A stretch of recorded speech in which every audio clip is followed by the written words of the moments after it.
Good morning everyone. So last lecture में जो topic हम स्टडी कर रहे थे वो कौन सा था आपका? Hardy Weinberg equilibrium. ठीक है। तो जैसे इसके अंदर हमने क्या पढ़ा था कि एक तो एजम्पशंस क्या है। ठीक है, एजम्पशंस क्या थी कि पॉपुलेशन साइज लार्ज है, random meeting and negligible effect of mutation, migration and natural selection. ठीक है। सो मेन हमने इक्वेशन पढ़ी थी कि p square plus 2p q plus q square is equal to 1। P square हमें किसके बारे में बताता है? Frequency of homozygous dominant. 2p q हमें फ्रीक्वेंसी ऑफ हेट्रोजाइगोट्स बताता है और क्यू स्क्वायर हमें फ्रीक्वेंसी ऑफ होमोजाइगस रिसेसिव। ठीक है। तो जैसे ही हमने सब पढ़ लिया था आपका, मैंने फैक्टर्स भी बता दिए थे आपको। कौन कौन से फैक्टर्स हैं जो हार्डी विनबर्ग इक्विलिब्रियम अफेक्ट करते हैं? तो जीन माइग्रेशन और gene flow, genetic drift, mutation, recombination and natural selection. ठीक है। उसके अलावा हमने ये देखा था कि जीन माइग्रेशन और जीन फ्लो क्या होता है, फाउंडर इफेक्ट क्या होता है। ठीक है, इसमें मैंने आपको बोटल नेक और फाउंडर इफेक्ट के बारे में बताया था और ये फॉर्मूला भी बताया था आपको पी और क्यू कैलकुलेट करने का। ठीक है। तो पी का फॉर्मूला क्या था कि twice number of homozygous plus heterozygous by 2 × n, और frequency of allele small is equal to twice number of small a plus number of capital A small a by 2n। ठीक है। Founder effect हमने पढ़ लिया था, आपका bottleneck effect हमने पढ़ लिया था। ठीक है।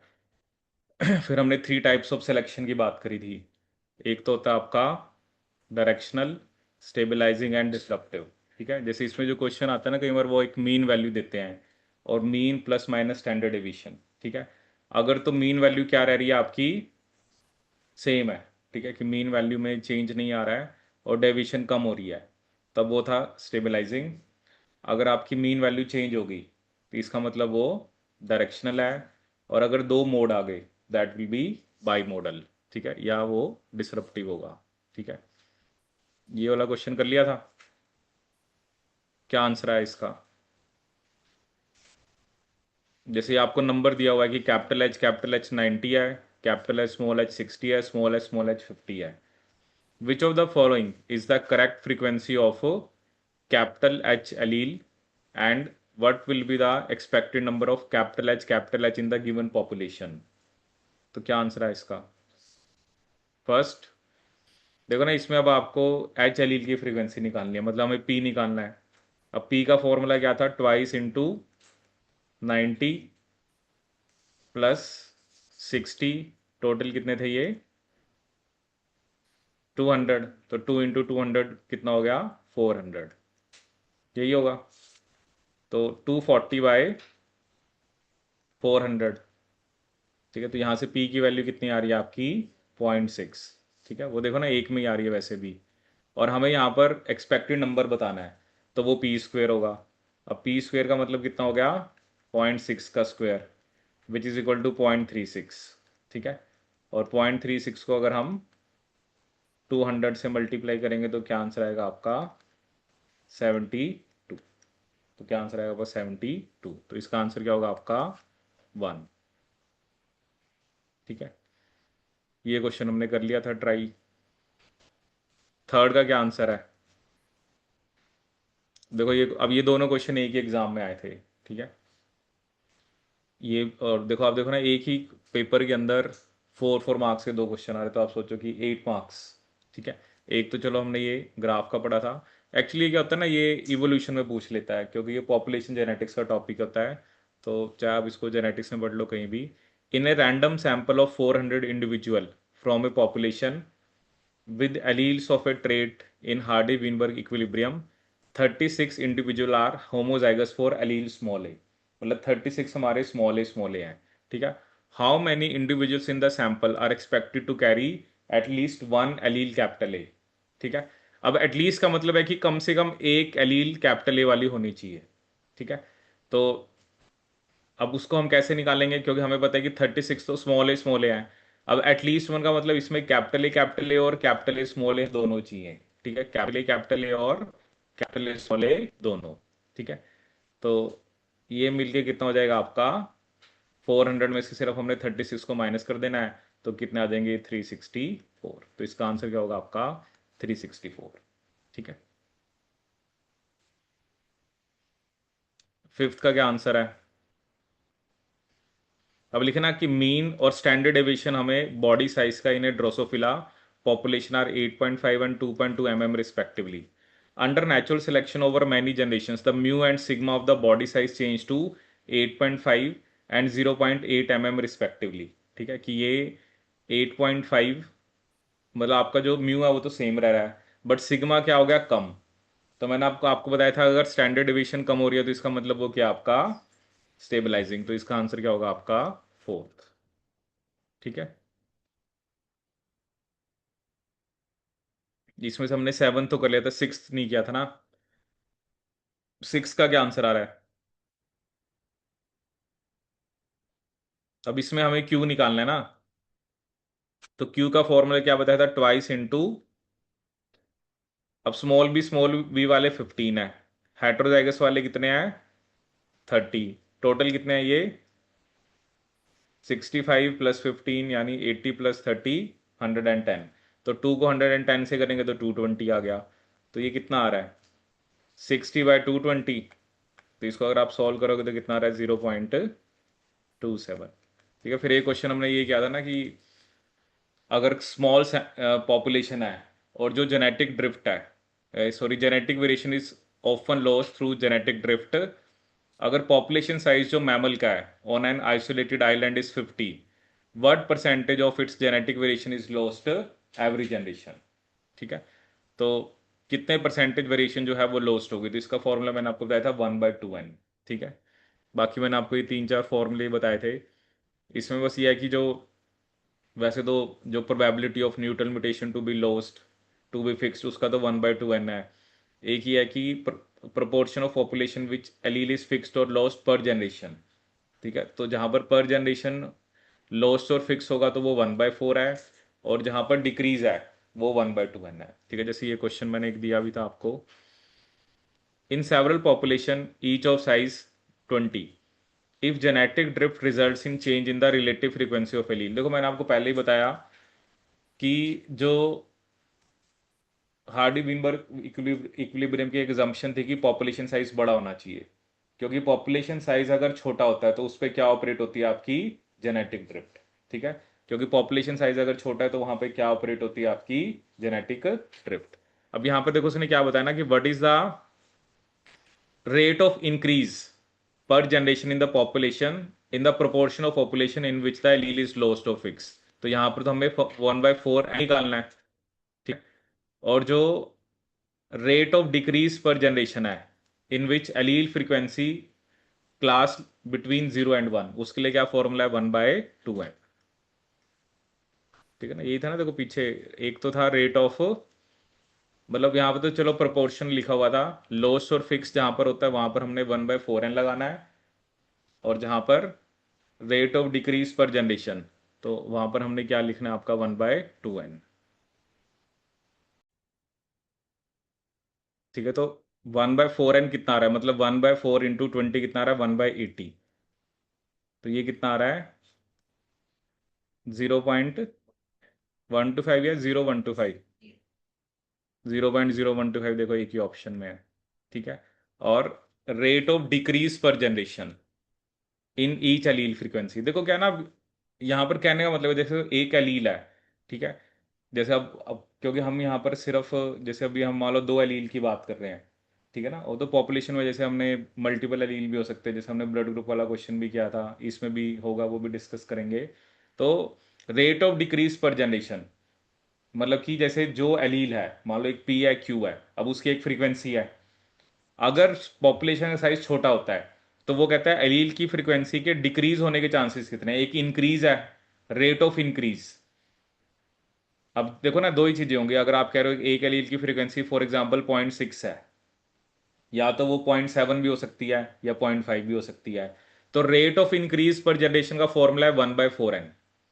ठीक है, और रेट ऑफ डिक्रीज का क्या आपका 1/2n। ठीक है, जैसे पिछले में भी क्या था, उसमें भी उसने क्या पूछा था, जेनेटिक वेरिएशन इज लॉस्ट, तो उसका भी क्या था आपका 1/2n। ठीक है, मतलब एक सिर्फ जो, मतलब आप कह सकते हो कि जिसमें फिक्स्ड और लॉस्ट की बात हो रही है, और may be rate of increase का फॉर्मूला आप कह सकते हो 1/4n है, डिक्रीज का फॉर्मूला यहाँ पे 1/2n है।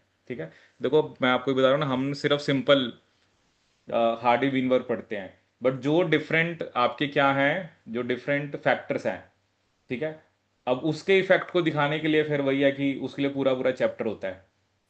जैसे मान लो आपको दिखाना है म्यूटेशन का इफेक्ट क्या है, ठीक है, या आपने दिखाना है कि जेनेटिक ड्रिफ्ट का क्या है, तो फिर उसके लिए पूरा पूरा उन्होंने चैप्टर बना रखा है, फिर वो इक्वेशंस बनती हैं अलग अलग टाइप की। ठीक है, तो उसमें अभी अब इतना में नहीं जाना है। इसका नाइन्थ का क्या आंसर आया? कि जो रेड हेयर है वो एक रिसेसिव ट्रेट है। In a randomly mating population in Hardy Weinberg equilibrium approximately 9% of the individuals are red haired. ठीक है, what is the frequency of heterozygote? अब रेड हेयर तो रिसेसिव है और 9% रेड हेयर्ड है, इसका मतलब क्या है कि ये क्यू स्क्वेयर गिवन है। क्यू स्क्वेयर हमें 9/100 गिवन है, और यू कैन से कि क्यू स्क्वेयर कितना है, 0.09। तो क्यू कितना हो गया आपका, 0.3 आएगा। ठीक है, अब क्यू 0.3 है तो पी प्लस क्यू 1 होता है, तो पी 0.7 आ गया। अब हमें यहाँ पर किसकी फ्रीक्वेंसी बतानी है, हेट्रोजाइगोट्स की, मतलब मुझे 2p क्यू बताना है। तो 2p क्यू कैसे आएगा, 2 × 0.7 × 0.3, वो 0.42 आ गया, और परसेंटेज में कितना आ गया आपका, 42%। ठीक है, टेंथ का क्या आंसर आया? ये हमें एम एन ब्लड ग्रुप बता रखा है, और हमें यहाँ पर, हमारे पास यहाँ पर 6129 इंडिविजुअल्स का डाटा है। The frequency of L N allele in this population is, कि जो एल एन एलील है उसका, उसकी फ्रीक्वेंसी क्या होगी। ठीक है, अब इसके लिए आपको कैसे करना पड़ेगा, जैसे ये हमें एम का बता रखा है, ये सॉरी यहाँ पे एन होना चाहिए ना। अब वही है कि यहाँ पर आप देखो कि एन का बताना है, तो हमें एन वाले का नंबर देखना पड़ेगा। ठीक है, तो मतलब एक तरह से कम नंबर है इसका, तो ये मे बी आपका रिसेसिव ही है। तो 2 × 1303, 2 × 1303। हेट्रोजाइगस वाले का नंबर कितना है, 3039,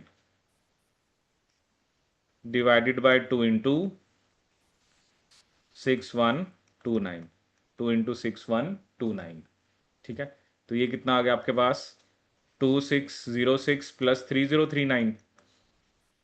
तो इसको टोटल करके कितना आ रहा है, 5645। और ये कितना आ रहा है, 2/2 × 6129, 12258। तो इसको डिवाइड कर रहे हैं तो क्या आंसर आ रहा है, 0 देखो सिंपल से क्वेश्चन है, ऐसे नहीं है कुछ ज़्यादा टिपिकल है। तो आपको उस बेसिक फार्मूला पता होना चाहिए, और आपको ये पता होना चाहिए कि क्या चीज़ हमें निकालनी है। ठीक है, जैसे इसमें हमें अब पता होना चाहिए कि अगर 9% हमें गिवन है और रेड हेयर एक रिसेसिव ट्रेट है, तो इसका मतलब हमें क्या गिवन है, क्यू स्क्वेयर गिवन है। ठीक है, ये वाला हो गया था 11।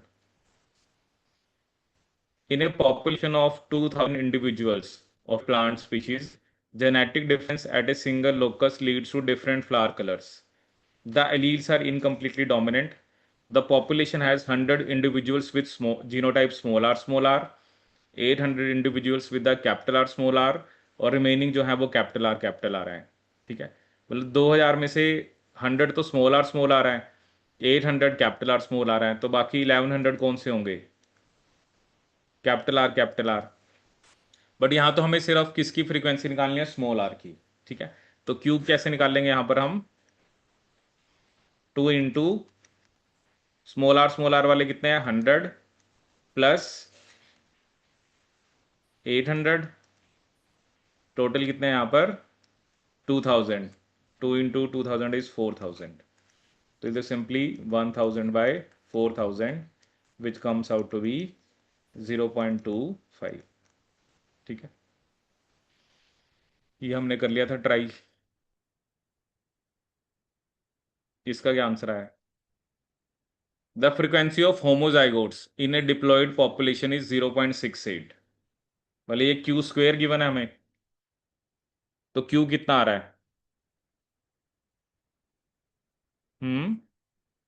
मतलब अंडर रूट ऑफ 0.68 निकालना है। अंडर रूट ऑफ 0.68 कितना आ रहा है?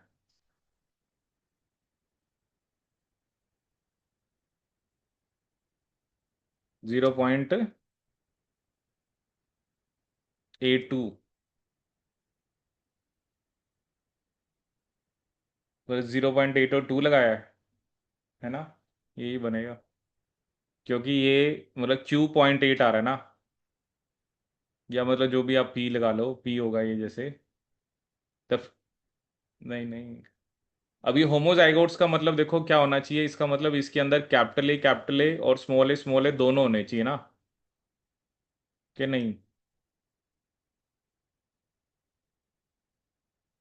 इसका मतलब ये होना चाहिए P² प्लस Q², प्लस मतलब कि नॉर्मली हमें लिखते हैं कि 2PQ = 1 लिखते हैं, तो ये 0.68 तो ये होना चाहिए P² plus Q² plus 2PQ = 1। मतलब 2PQ यहाँ पर कितना आ रहा है, इसका मतलब 0.32, कि नहीं?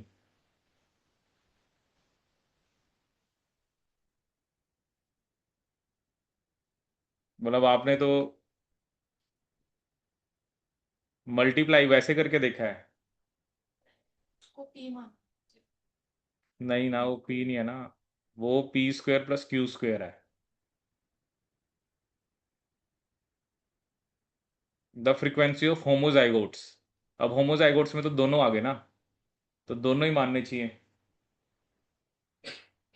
कल एक को कैसे मान के चल रहे हैं?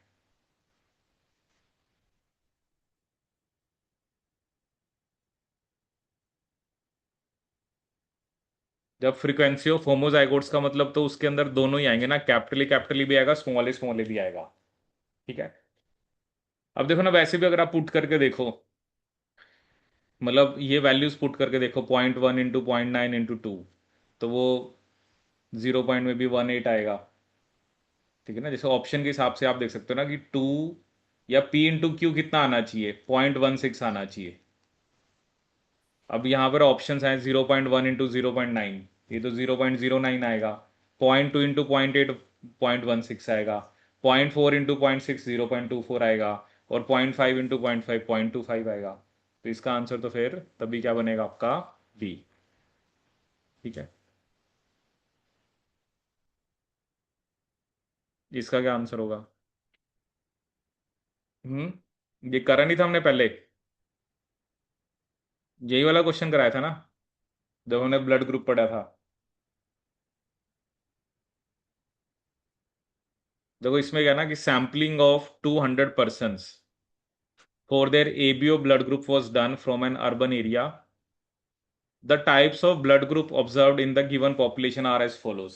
A ब्लड ग्रुप वाले कितने हैं? 60, बी वाले 32, ए बी वाले 10 और ओ वाले 98।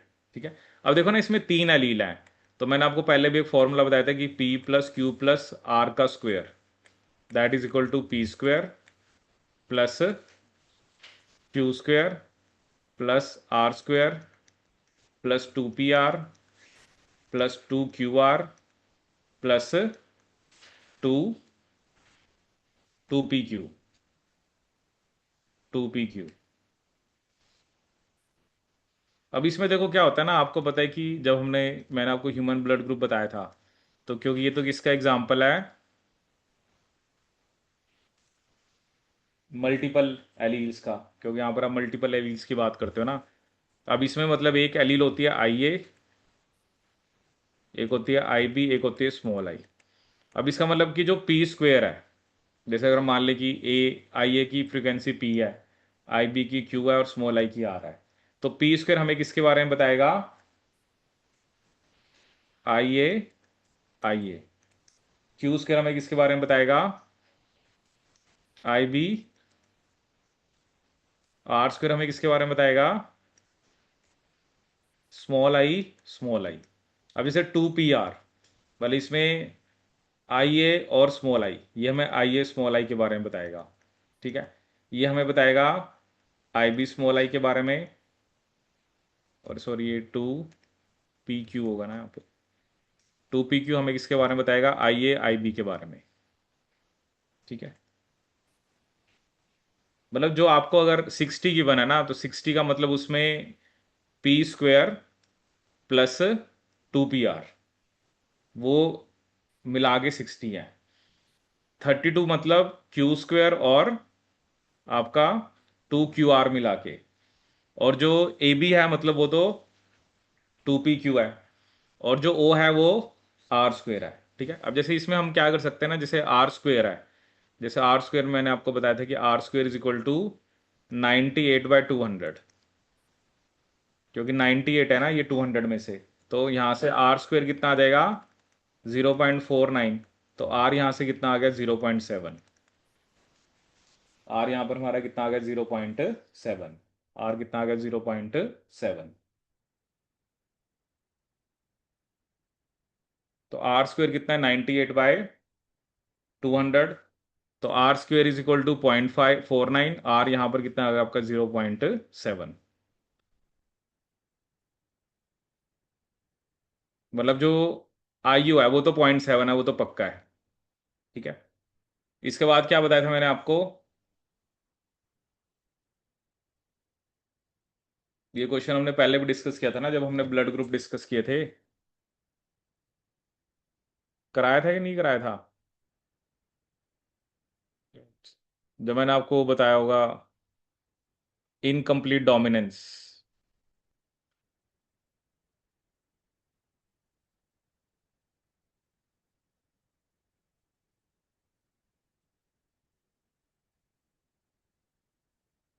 मेरे ख्याल में तो मैंने करवाया था आपको ये क्वेश्चन तब, तो भूल गए। वैसे इसको हम यहीं पे करते हैं, बट वहां पर मैंने आपको करवाया था ये।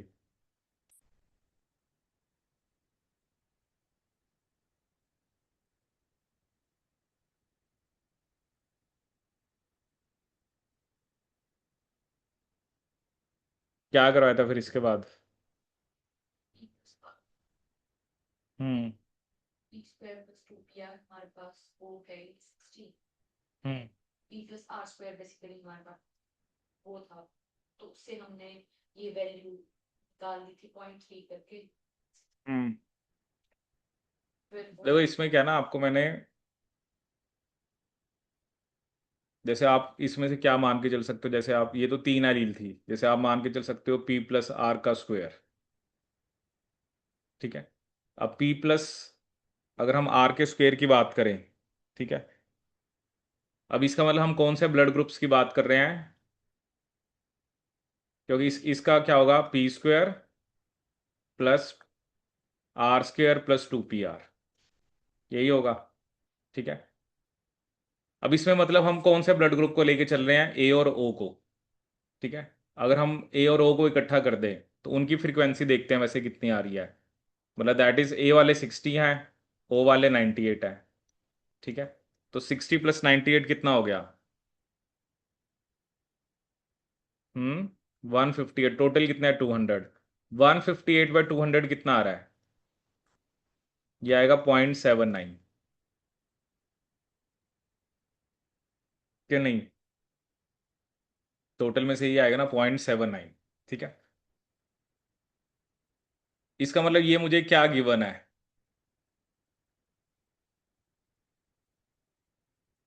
ये मुझे जो 0.79 है ये क्या गिवन है, क्योंकि इसके अंदर हमने कौन कौन से ब्लड ग्रुप की बात करी है, ए और ओ ब्लड ग्रुप की। ठीक है, देखो p plus Q plus R तो 1 होगा यहाँ पे ना, क्योंकि 3 एलील है। बट ये जो पी प्लस आर का स्क्वायर है, ये कितना होना चाहिए आपका, मतलब ये 0.79 है, ये 0.79 है।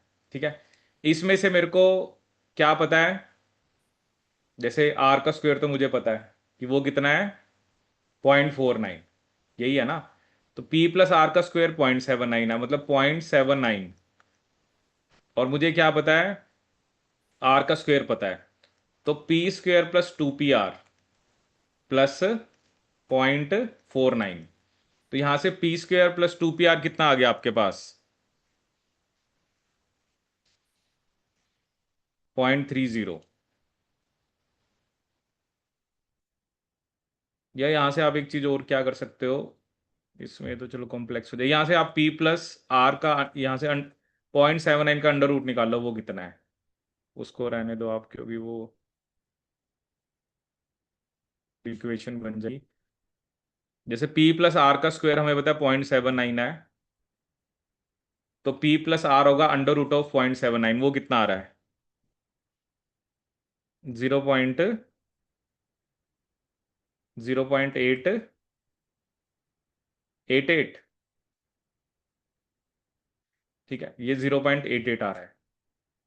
अब r हमें पता है, मतलब और इसके आगे क्या आ रहा है? 0.88, एक और 8 आ रहा है, इसको मतलब हम 0.89 लिख लेते हैं। तो p प्लस आर कितना हो गया? 0.89। आर कितना है हमारे पास? 0.7। तो p यहाँ से कितना आ गया? 0.89 माइनस 0.7, तो वो 0.19 आ गया। तो देखो 0.19 एक ही ऑप्शन में है। देखो ये तीनों है ना, p plus Q plus R is equal to 1 है। इसके अंदर आपका जो, किसकी वैल्यू की हमने बात करी है? जैसे आर की वैल्यू तो हमारे पास पहले ही आ गई। ठीक है, हमने क्या करा कि p प्लस आर का स्क्वायर हमने इसको कैसे लिखा है, क्योंकि इसके अंदर हमने कौन सा ब्लड ग्रुप सिर्फ माना है। वैसे हम नॉर्मली लिखते हैं ना कि p plus q square is equal to 1। अब वो वहां पर दो एलील थी, यहाँ पर तीन है। अब p प्लस आर का स्क्वायर मैंने कैसे निकाला? मैंने ए और ओ ब्लड ग्रुप वाले के नंबर को ऐड करा। जैसे ए वाला यहाँ पे कितने थे? 60। ओ वाले थे 98। तो मैंने वो 0.79 जो है वो p प्लस आर स्क्वायर की वैल्यू है। तो p प्लस आर हमने 0.888 निकाल लिया। तो r हमारे पास था ही, से p हमने निकाल लिया। अब आपको पता है कि p plus Q plus R is equal to 1 है।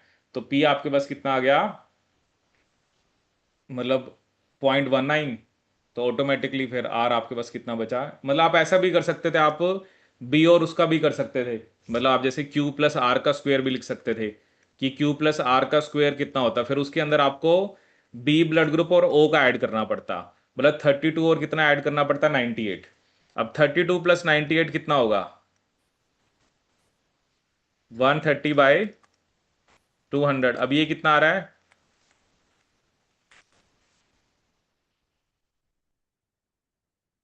0.65। अब 0.65 मतलब क्यू प्लस आर का स्क्वायर 0.65 आ रहा है।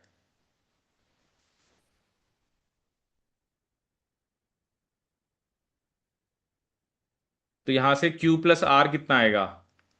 Under root of 0.65। Under root of 0.65 बताओ कितना आ रहा है?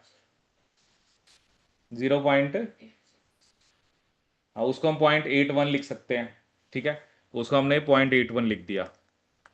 अब क्यू प्लस आर हमें पता है कितना है? 0.7। तो यहां से क्यू कितना आ गया? वही 0.11 आ गया। देखो दोनों चीजें निकालने की जरूरत नहीं है ना, आप कोई भी एक निकाल लो। आर आपको पता है, पी और क्यू में से एक भी आ गया, क्योंकि आर 0.7 है तो यहां पर क्यू 0.11 आ गया। वो तो हमें प्रूव करने की जरूरत नहीं है ना, क्योंकि कोई भी हमारा एक आ गया, जैसे आर तो हमारे पास आ ही गया था, पी और क्यू में से एक भी आ जाएगा। जैसे पी आया था हमारा 0.19, तो आपको पता है कि p plus Q plus R is equal to 1 होता है। पी 0.19 था, आर 0.7 था, तो 1 में से आपने उसको माइनस कर दिया, तो क्यू आपका कितना आ जाएगा? That will be equal to 0.11। मतलब ये ऐसे एग्जाम्पल है जिसके अंदर तीन एलील है। जितने क्वेश्चन हमने पहले करे उसमें सिर्फ हमने दो ही एलील की बात करी थी। अभी हमने ह्यूमन ब्लड ग्रुप का स्पेशल केस पढ़ा था, जिसके अंदर तीन एलील थे और अलग अलग टाइप के आपके जीनोटाइप बन रहे थे। ठीक है,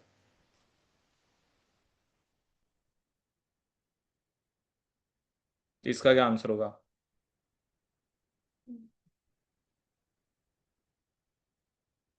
consider alleles capital A and small in the population.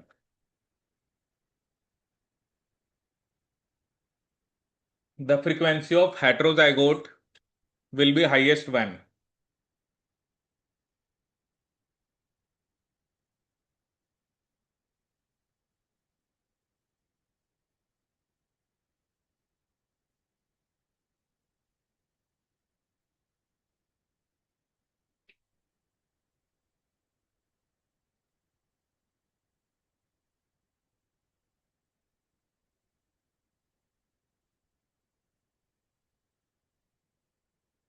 सी क्यों आएगा? एज। तो आप देखो ना, आप कोई भी वैल्यू लेके चलो, जैसे कि मान लो आपने क्या देखी, मैंने पी को 0.6 ले लिया, क्यू को 0.4 ले लिया, तो हेटेरोजाइगोट्स कितने आ रहे हैं? 0.48। ठीक है, मतलब हम ज़्यादा मान के चल रहे हैं कि कैपिटल ए की फ्रीक्वेंसी ज़्यादा, अब कैपिटल ए की स्मॉल ए से हम कम मान के चलते हैं।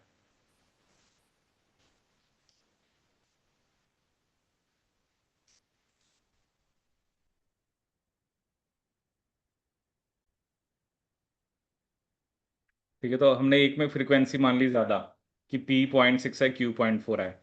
दूसरे में हम कम मान के चलते हैं, मतलब पी को आप मतलब उल्टा ही मान लो कि 0.4 मान लो, इसको 0.6 मान लो, तब भी आंसर सेम आ रहा है। ठीक है, इक्वल, इक्वल का मतलब पी भी 0.5 है, क्यू भी 0.5 है, तो उस केस में कितना आ रहा है आपका? 0.5। और एक लिखा है कि frequency of capital A and small A effect the frequency of homozygote not heterozygote. ऐसा तो नहीं है ना? ऑब्वियसली कैपिटल ए स्मॉल ए की फ्रीक्वेंसी पे ही तो डिपेंड करता है कि हेट्रोजाइगोट्स कितने होंगे, तो ये कहना आपका गलत है। 16th का, a scientist is using the Hardy Weinberg equation two assess if A population is in equilibrium और इज इवॉल्विंग। ठीक है, कि एक साइंटिस्ट हार्डी विनबर्ग इक्विलिब्रियम को असेस कर रहा है कि पॉपुलेशन जो है वो इक्विलिब्रियम में है या वो इवॉल्व कर रही है। ठीक है, इक्विलिब्रियम का मतलब वही जो हमने एग्जम्पशंस की बात करी थी। इवॉल्व का मतलब उसके अंदर मतलब चेंज आ रहा है, क्योंकि जनरली क्या होता है ना कि अगर एलील की फ्रिक्वेंसी चेंज होगी, ठीक है, अब इसका मतलब क्या है, मान लो किसी एलील की फ्रिक्वेंसी कम होगी, किसी की ज़्यादा होगी, या कोई नई एलील आ गई, तो इवोल्यूशन का यही होता है ना कि कुछ नया बनना। ठीक है, तो वही जैसे होता है ना कि कोई एलील है वो लॉस्ट हो गई, उसकी जगह मान लो कोई नई एलील आ गई। She recorded the following characteristics for this population. ठीक है, अब वो कह रहे हैं कि हमें कौन से बताने हैं? All incorrect characteristics of population in Hardy Weinberg. हमें इनकरेक्ट वाले बताने हैं, इनमें से कौन से इनकरेक्ट है। पॉपुलेशन साइज लार्ज है, ये तो हमें चाहिए, तो ये तो करेक्ट है कि very large. Individuals are randomly mating, ये भी सही है। Individuals are under natural selection, अगर नेचुरल सिलेक्शन होगा तो फिर वो हार्डी विनबर्ग इक्विलिब्रियम के अंदर नहीं है, तो ये तो इनकरेक्ट हो गया। New alleles are added to the population through migration and dispersal, तब भी पॉपुलेशन इक्विलिब्रियम में नहीं होगी, ये भी इनकरेक्ट है। और म्यूटेशन रेट क्या आपके हाई है। ठीक है, तो ये भी क्या होगा आपका? इनकरेक्ट, क्योंकि म्यूटेशंस भी नहीं होनी चाहिए। मैंने आपको बताया था ना, there should be negligible effect of mutation, migration and natural selection, तो इसमें से सी डी और ई तीनों क्या आपके इनकरेक्ट है। ठीक है, consider a disease caused by A recessive allele in a study population. 1 out of 500 individuals has the disease.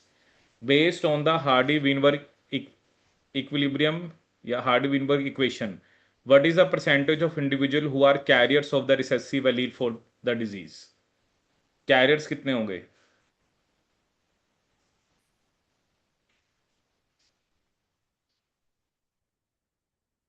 देखो ना, इसके अंदर आपको 1 in 500 का मतलब आपको क्यू स्क्वेयर गिवन है, दैट इज 1 in 500। या इसको आप क्या लिख सकते हो, मतलब इसको आप यहाँ पर आपको क्यू निकालना पड़ेगा ना, जैसे 1/500 कितना आ रहा है पहले देखो।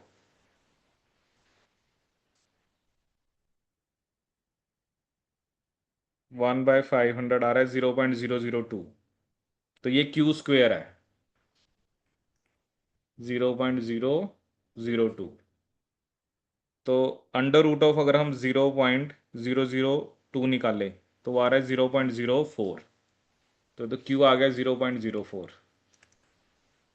तब आपको पी निकालना है, मतलब 1 - 0.04, पी आ गया 0.96। हमें क्या निकालना है? कैरियर्स, मतलब हमें 2 PQ निकालना है, तो 2 × 0.04 इंटू 0.96, तो ये आ रहा है, मतलब ये 0.0768 आ रहा है ना, बट हमें परसेंटेज में बताना है। तो इसको आप किससे मल्टीप्लाई करा दो, 100 से, तो ये कितने परसेंट आ जाएगा, 7.68 या 7.6%।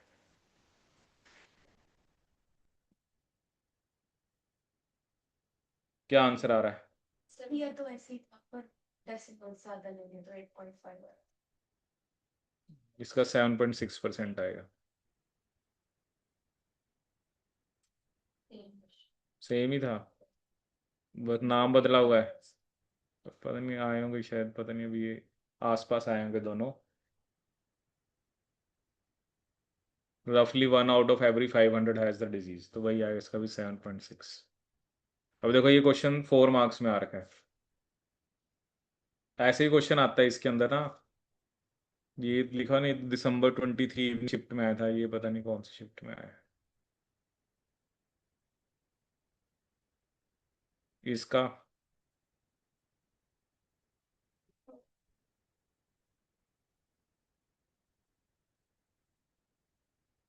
क्या लिखा है इन्हें, frog species foot webbing is controlled by a single gene where the allele for the new non-webbed feet is dominant and webbed feet is recessive. Assume there is a population of 500 individuals where 320 have the genotype capital W, 160 have the capital W small w and 20 have the small w small w। ठीक है, तो क्या frequency होगी 3 genotypes की? बोले देखो वही number आपको गिवन है, तो अगर हमें जैसे भैया पी निकालना है, या तो वो क्या होगा आपके पास, 2 into 160, sorry 320 plus 160, 2 into 320 plus 160, total कितने हैं ये, तो मतलब 1000 नीचे आ गया, तो 640 प्लस 160 कितना हो गया, 800, 800 बाय 1000 कितना आ गया, 0.8। मतलब ये किसकी फ्रीक्वेंसी आई है, तो एक इस ऑप्शन में भी चलो 0.8 है, इसमें भी है,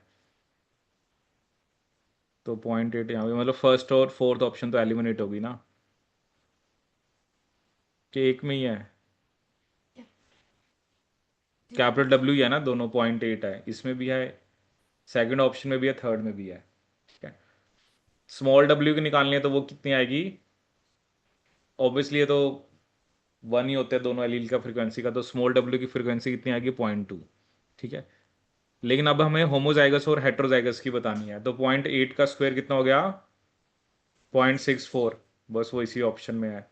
तो ये 2 into 0.8 into point 2 into 0.8 into 0.2 हो गया, और ये 0.2 का स्क्वायर 0.04 हो गया, तो इसका आंसर क्या बनेगा आपका, थर्ड। 20th का क्या आंसर होगा, the dominant and the recessive alleles of the gene are capital A and small a respectively in 1000 offspring if 500 are small a and 500 are of other genotypes, which one of the following is the most likely combination of parental genotype? मतलब ये तो वही test cross की तरह होगा ना, कि capital ए small ए को अगर हम स्मॉल ए से क्रॉस कराएं, तो 500 कौन से आएंगे, स्मॉल ए आएंगे, और 500 आपके पास कैपिटल ए स्मॉल ए आएंगे, क्योंकि रिसेसिव वाले तो टोटल देखो, टोटल 1000 है ना, तो 500 स्मॉल ए तभी आएंगे जब आपका क्या होगा, हाँ जब क्या होगा आपका टेस्ट क्रॉस, कि capital A small A and small A के बीच में क्रॉस होगा। ठीक है, इसमें in a population with ABO blood group system, if the frequency of the allele IA is 0.3 and frequency of allele IB is 0.2 and the frequency of the allele small I is 0.5, what would be the expected percentage of population with the blood group A, considering that the population is under Hardy-Weinberg equilibrium? अब देखो ना, इसमें ए blood group तो एक आई ए और आई ए small I, दोनों ही होंगे ना।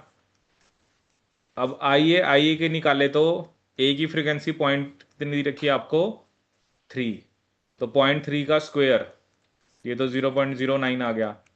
अब ये निकालने के लिए आपको 2 into P into R। P कितना गिवन है? 0.3 और R है 0.5। ठीक है, तो 2 इंटू 0.3 इंटू 0.5 ये कितना आ रहा है? 0.30। और ये आ रहा है 0.09। तो ये कितना आ गया? 0.39। और परसेंटेज की टर्म्स में क्या आंसर आ गया? 39%। इसमें क्या आंसर आ रहा है?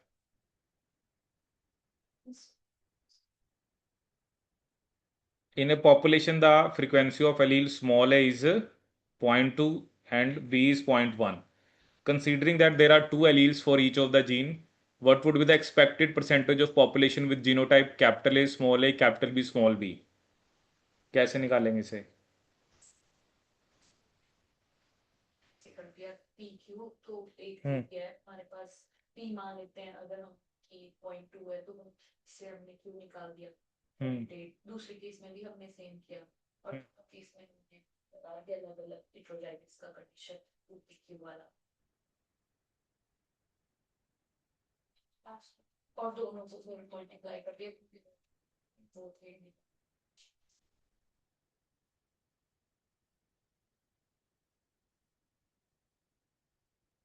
Considering that there are two alleles for each of the genes, what would be the expected percentage of population?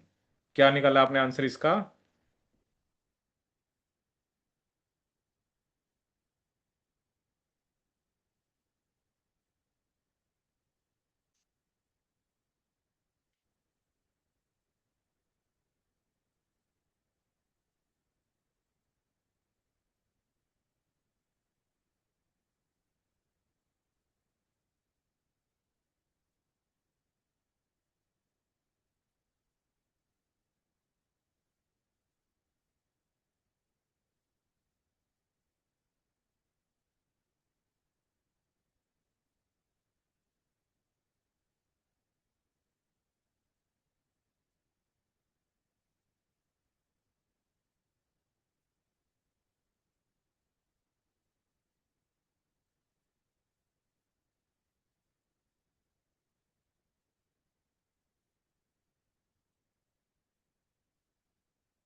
बोले इसको आपने 0.2 है, तो कैपिटल ए की फ्रीक्वेंसी आपने 0.8 मानी ना, और इधर कैपिटल बी की 0.9।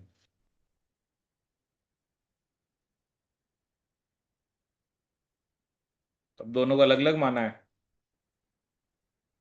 कितना आ रहा है ये? 0.8 इंटू 0.2 आ गया 0.16 इंटू 2 आ गया 0.32। 0.32 का आपने किससे मल्टीप्लाई करा है? तो उसका आएगा 0.18।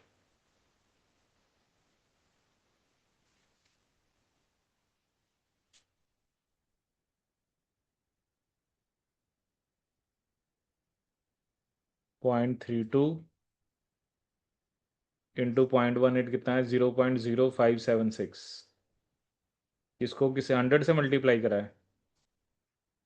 तो 5.76 आ रहा है। इसमें शायद देखना पड़ेगा, कुछ क्वेश्चन में हुआ है।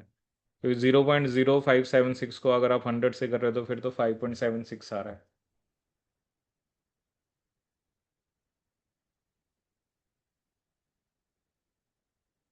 तो मैं चेक कर लूँ। एक बार मैंने ऐड भी कर दिया तो मेरा 50 को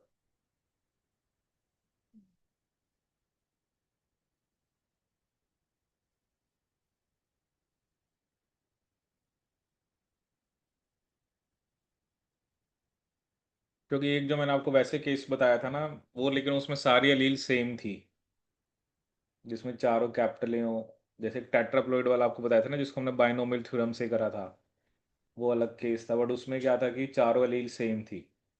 इसके अंदर थोड़ा अलग केस है। चलो देखना, वैसे तो ऐसे करके तो 5.76% आ रहा है।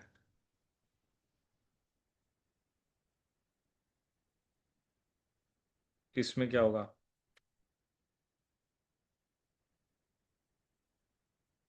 Which of the following statements is not correct regarding effect of genetic drift?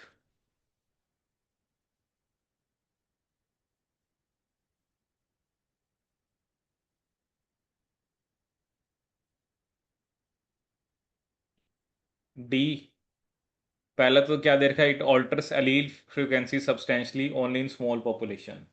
क्योंकि जब भी हमने जेनेटिक ड्रिफ्ट की बात करी थी तो हमने कहा था ये स्मॉल पॉपुलेशन साइज पे ऑपरेट होता है। It can cause allele frequency to change at random. It can lead to loss of genetic variation within population. तो इसमें क्या डी होना चाहिए? It can cause harmful alleles to become eliminated. पढ़ा था ऐसा कुछ, क्या ऐसे ही बोल रहे हो? हम्म।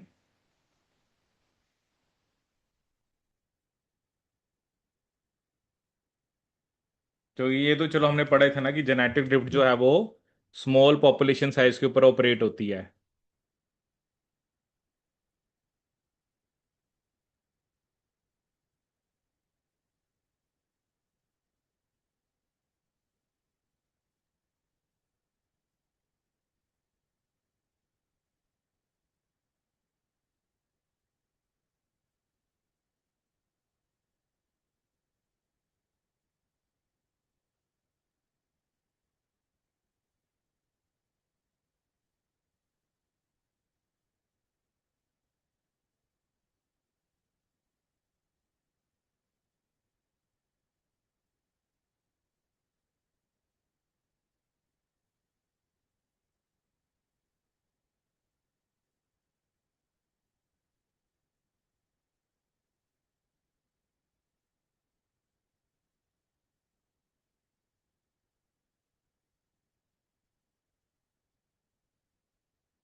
यही होना चाहिए। हम्म। ठीक है, तो क्या आंसर होना चाहिए इसका? ऐसा कुछ नहीं है कि वो हार्मफुल एलील्स को एलिमिनेट कराएगा। ठीक है। इसका देखा था, क्या आंसर दे रखा था? चलो ये वैसे ही देखना, ये मैंने आपको बताया था ना उस दिन की।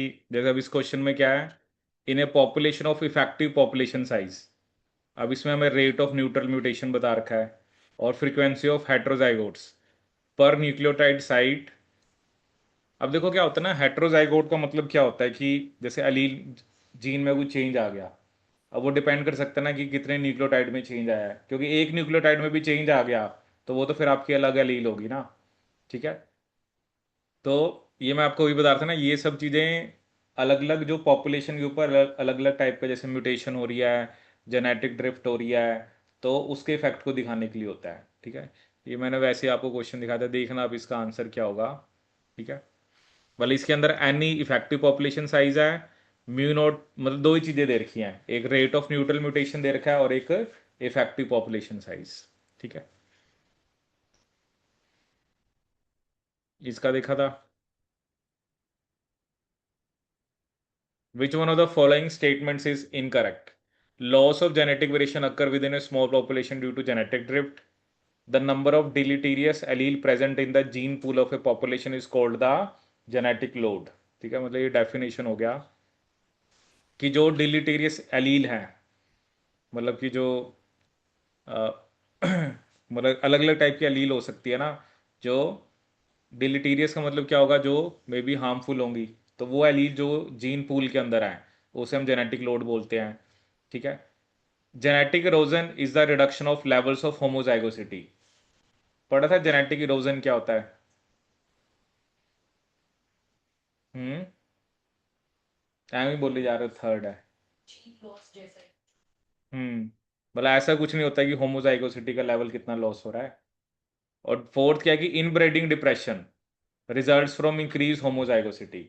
देखो क्या होता है ना, जब हम प्लांट्स में बात करते हैं कि अगर उनके उनके अंदर सेल्फ पॉलिनेशन होती है, तो that will lead to inbreeding depression. Inbreeding depression से क्या होता है कि, क्योंकि आपको पता है कि जो हार्मफुल एलील्स हैं अगर वो रिसेसिव हैं, तो जब वो होमोजाइगस होंगी तभी एक्सप्रेशन दिखाएगी। ठीक है ना। जैसे प्लांट्स के केस में हम स्पेसिफिकली पढ़ते हैं, इनब्रीडिंग डिप्रेशन कब होती है, जब सेल्फ पॉलिनेशन होती है। तो प्लांट्स ने अलग अलग मैकेनिज्म बना रखे हैं सेल्फ पॉलिनेशन को अवॉइड करने के लिए, ताकि इनब्रीडिंग डिप्रेशन को प्रिवेंट किया जा सके। तो इनब्रीडिंग डिप्रेशन से जो हार्मफुल एलील्स हैं वो आपकी दिखने लग जाती हैं। ठीक है। ये वाला question, following are key points about the effect of genetic drift. A है कि genetic drift is significant in small population. Genetic drift can cause allele frequencies to change in a pre-directed way. Genetic drift can lead to loss of genetic variation within the population, and genetic drift can cause harmful alleles to become fixed. करे हैं नहीं, ये वाले question है ना। ए C D. हम्म। सिर्फ B गलत था, क्योंकि वो डायरेक्शन तो नहीं है ना। प्री डायरेक्टेड वे का मतलब तो क्या होता है कि डायरेक्शन, और बी तो पक्का ही गलत है ना। बी तो मतलब फर्स्ट और थर्ड ऑप्शन तो गई। अब ए सी और डी, ए तो चलो सही है, सी भी सही है, डी सही है। हम्म। पीछे हमने क्या किया है, इसने लिखा है कि it can cause harmful alleles to become eliminated, और यहां पर हम कह रहे हैं कि it can cause harmful alleles to become fixed. एक होता है एलिमिनेट करने का मतलब, तो वो मतलब पॉपुलेशन से निकल ही गई। फिक्स का मतलब अभी फिक्स होगी वो। तो इसका एसीडी दे रखा है, तो इसका आंसर क्या होना चाहिए, एसीडी। ये वाला, ये नहीं किया। तो इसके भी कुछ फॉर्मूला होता है, इसका मैं आपको एक फॉर्मूला बताता हूँ इसको करने का ना, क्योंकि इसमें क्या दे रखा था आपको।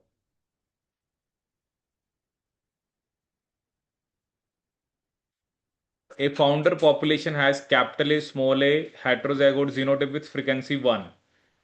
मतलब सारे के सारे कैपिटल ए स्मॉल ए हैं।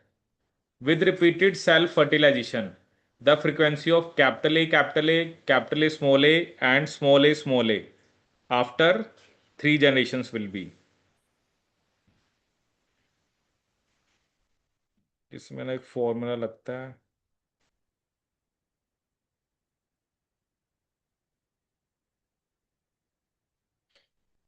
और ये वाला हो गया था।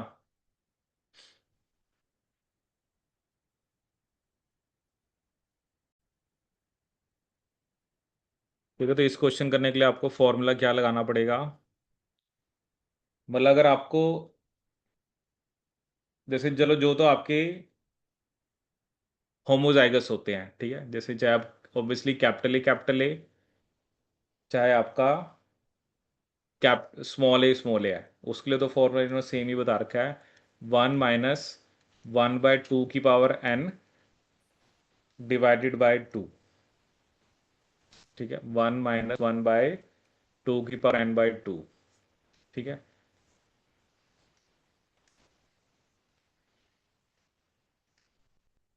और जो हेट्रोजाइगस है उसका फॉर्मूला है 1/2 ठीक है। मतलब अब यहाँ पर जनरेशन कितनी दे रखी है, 3। 1 -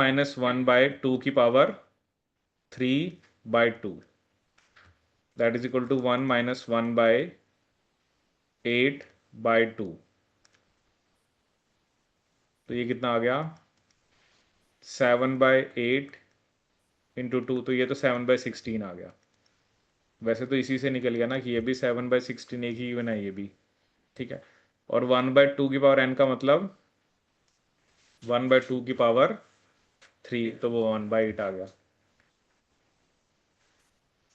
तो ये फॉर्मूला आपको याद रखना पड़ेगा, ये क्वेश्चन आया था जून 23 के अंदर।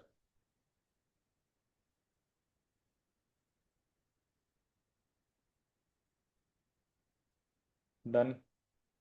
नेक्स्ट का क्या है? एक certain trait as species is governed by variation at the AB locus that has two alleles that give rise to three genotypes। ये इसी बार का क्वेश्चन है ये। अभी वाला जो पेपर हुआ था ना दिसंबर 25 में, उसमें आया था। A sample of 1,000 individuals of the species were genotyped and the data is given in the table below। भेजा था ये क्वेश्चन मैंने आपको। इसमें क्या गिवन है? कैपिटल ए गिवन है, कैपिटल ए कैपिटल बी और कैपिटल बी। मतलब वही होमोजाइगस है और हेट्रोजाइगस है, दो यहाँ पर एलील हैं। Assume that each genotype is represented equally in males and female and mating is random. If the parents are randomly drawn from the sample of 1,000 individuals given above, which one of the following options gives all correct values of the offspring genotype frequency?